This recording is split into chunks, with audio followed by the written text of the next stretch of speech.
বিএনপির ভারপ্রাপ্ত চেয়ারম্যান তারেক রহমান বলেছেন, জনগণ দ্বারা নির্বাচিত সরকারই কেবল গণতন্ত্র ও দেশে উন্নয়নের নতুন ধারা সৃষ্টি করতে পারে। এই সরকারের প্রতি সেদিনও আমাদের সমর্থন ও আস্থা ছিল, আজও আছে। তবে এখানে একটি কিন্তু রয়েছে। তাদের প্রতি আমাদের আস্থাকে প্রশ্নহীন রাখার চ্যালেঞ্জ কিন্তু তাদেরকেই নিতে হবে।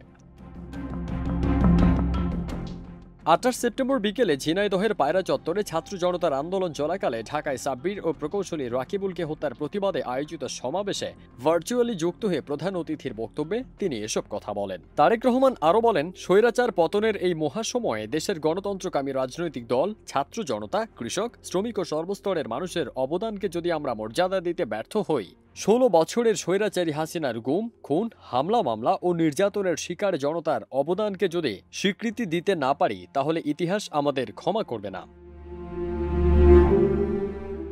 তিনি এও বলেন, আমরা আজ এমন একটি পরিবেশে সমবেত হয়েছি যেখানে কারও কোনো ভয় নেই।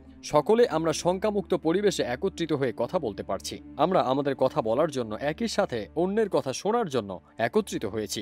অথচ মাত্র কদিন আগেও এই দেশের মানুষ দলমত নির্বিশেষে কথা বলতে পারত না। বিগত 16 বছর ধরে আমরা আমাদের কষ্টের কথাও স্বাধীনভাবে বলতে পারতাম না। বিগত ফ্যাসিস্ট সরকারের অত্যাচারে অতিষ্ঠ ছিল দেশের মানুষ। কিভাবে বাংলাদেশের মানুষের অধিকারগুলো ছিনিয়ে নেওয়া হয়েছিল, তাদের ন্যায্য অধিকার হরণ করা হয়েছিল।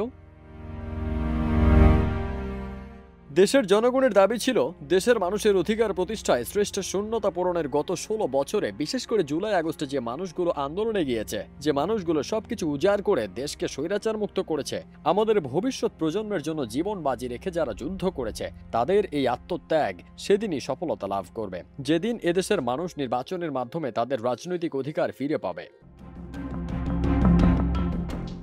সেদিনই বাংলাদেশের মানুষের অর্থনৈতিক মুক্তি অর্জিত হবে। সেদিন আমাদের এই আন্দোলনের শহীদদের, 71-এর শহীদদের এবং গণতন্ত্র পুনরুদ্ধারের আন্দোলনে যারা শহীদ হয়েছেন এবং যারা বিভিন্নভাবে নির্যাতনের শিকার হয়েছেন, তাদের আত্মত্যাগ সফলতা লাভ করবে।